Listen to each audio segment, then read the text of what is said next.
Surguja police द्वारा 3 अलग-अलग मामलों में परिजनों एवं बच्चों द्वारा किसी अपरिचित व्यक्ति द्वारा बच्चों को अन्यत्र ले जाने की कोशिश संबंधित शिकायतों की जांच पश्चात इसे निराधार होना बताया।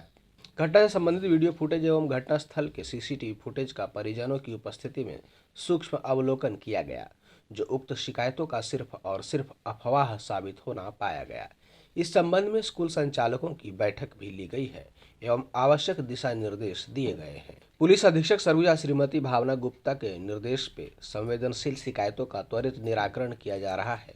पुलिस अधीक्षक भावना गुप्ता ने कहा कि सरगुजा पुलिस आम नागरिकों से अपील करती है कि किसी भी प्रकार की अफवाहों पर ध्यान न दें, अफवाह न फैलाएं, अफवाहों को फैलने से रोकें एवं जिम्मेदार नागरिक होने का परिचय दें।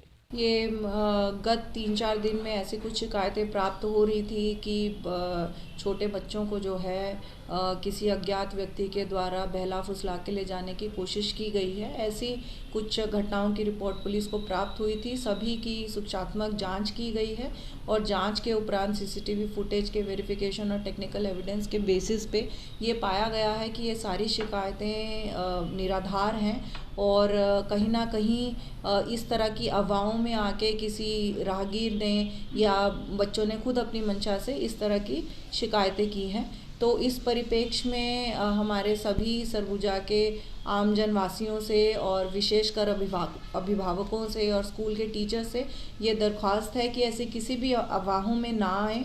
अगर किसी भी तरह की संदिग्ध मूवमेंट उनको लगती है, गतिविधि लगती है, तो तत्काल जो है 112 डायल या फिर पुलिस के कंट्रोल रूम में सूचित करें। स्वयं कानून अपने हाथ में ना लें। साथ ही अभिभावक जो है छोटे बच्चों को और स्कूल्स कॉलेजेस जो हैं छोटे बच्चों को विशेषकर गार्डियन के साथ ही छोड़े।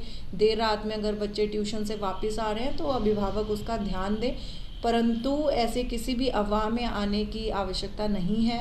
और जो कुछ ऐसे इंसिडेंट्स रिपोर्ट हुए थे वो झूठे पाए गए हैं। इसी के साथ में अगर ये भी पाया जा रहा है कि कुछ लोग कुछ असामाजिक तत्व अपनी गलत मानसिकता से इस तरह की अफवाहों को ज़्यादा फैलाने की कोशिश कर रहे हैं, उनकी भी जांच की जा रही है और ऐसा पाए जाने पे उन पे सख्त कार्रवाई की जाएगी। भट्टी रोड में जो मामला सामने आया था उसमें सीसीटीवी फुटेज और तमाम बयानों के आधार पे सामने आया है। जो महिला थी वो पत्थल गांव से आके यहाँ पे अपने एक रिश्तेदार के घर में रुकी हुई थी। उनका चिकित्सक उनका जो मानसिक संतुलन है वो कुछ ठीक नहीं था, जिसके कारण वो उनकी चिकित्सा की जा रही थी। तो उनका बयान लिए गए हैं एसडीएम के सामने। बयान कराने के बाद में उनको जो है मेंटल हेल्थ केयर फैसिलिटी में एडमिशन की प्रक्रिया की जा रही है। इसके अतिरिक्त और भी कोई शिकायत आई है अभी तक आप लोगों के पास? इसके अतिरिक्त 3 और शिकायतें गत 2 दिन में प्राप्त हुई थी। सभी को वेरीफाई किया गया है, सीसीटीवी फुटेज से वेरीफाई किया गया है और वो सभी निराधार पाई गई हैं। जिला सरगुजा में 3 अलग-अलग मामलों में परिजनों एवं बच्चों द्वारा किसी अपरिचित व्यक्ति द्वारा बच्चों को अन्यत्र ले जाने की कोशिश संबंधित शिकायतें सरगुजा पुलिस को प्राप्त हुई थी। पुलिस द्वारा मामले की संवेदनशीलता को ध्यान में रखकर तत्काल संज्ञान में लेकर पुलिस के वरिष्ठ अधिकारियों के नेतृत्व में तत्काल टीम गठित कर मामले की त्वरित निराकरण हेतु निर्देशित किया गया था। तीनों मामलों में तत्काल कार्यवाही करते हुए सभी पहलुओं की सूक्ष्मता से जांच की गई।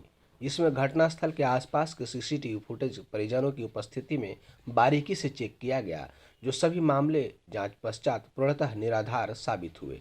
अभी हाल ही में पुलिस थाना कोतवाली को 3 अलग अलग मामले प्रकाश में आए थे, जिसमें उनके परिजनों के द्वारा ये शिकायत दी गई थी कि उनके जो बच्चे हैं उनको किसी के द्वारा ले जाने का प्रयास किया गया है, जिस पर तत्काल पुलिस के द्वारा इस मामले का संज्ञान लेते हुए वहाँ पे जाकर घटनास्थल को देखा गया और सीसीटीवी फुटेज को चेक किया गया और अन्य लोगों से ही पूछताछ किया गया, जिसमें इस प्रकार और फाइनली बच्चों से ही पूछताछ किया गया, जिसमें पाया गया कि इस प्रकार का इंसिडेंट नहीं हुआ है। बच्चे किसी भय के कारण में या कि हो सकता है सोशल मीडिया को देख करके या न्यूज़ में जो खबरें अभी हाल फिलहाल छपी उसको देख करके उनके द्वारा मन में ऐसी बात आ गई थी कोई इनको ले जाने का प्रयास कर रहा है। वास्तविक में इस प्रकार की इंसिडेंट होना नहीं पाया गया है। तो इसी तारतम्य में आज हम लोग स्कूल के प्रिंसिपलों को भी बुलाए थे, पूरे अंबिकापुर के सभी स्कूलों का, और उनको भी बताया गया कि आप अपने अपने स्कूल के सभी बच्चों को इस बारे में जागरूक करें कि किसी भी प्रकार की अफवाह को फैलाने से बचें। और अगर उनको लगता है कि कोई अपरिचित आदमी है जो उनके आसपास घूम रहा है तो उसकी तत्काल सूचना अपने पिता को दे और पिता के माध्यम से पुलिस तक जानकारी आए, इस पर हम लोग तुरंत संज्ञान लेकर के कार्रवाई स्टार्ट कर देंगे उसमें। और सिर्फ अफवाहों को फैला करके किसी भी अपरिचित आदमी पे शक करना भी उचित नहीं है, इस बात के लिए भी उनको हिदायत दिया गया है। व्हाट्सएप हाँ, इसके अतिरिक्त हम लोगों ने सभी प्रिंसिपलों का एक व्हाट्सएप ग्रुप बनाने का भी विचार किया है, जिसके में उनके नंबर भी लिए गए हैं, और जिसमें उनको कोई भी अगर किसी प्रकार का कंप्लेंट उनकी साइड से है तो उसको तुरंत में सर्कुलेट कर सकते हैं, वो फ्लैग कर सकते हैं और पुलिस में तुरंत कार्रवाई करेगा।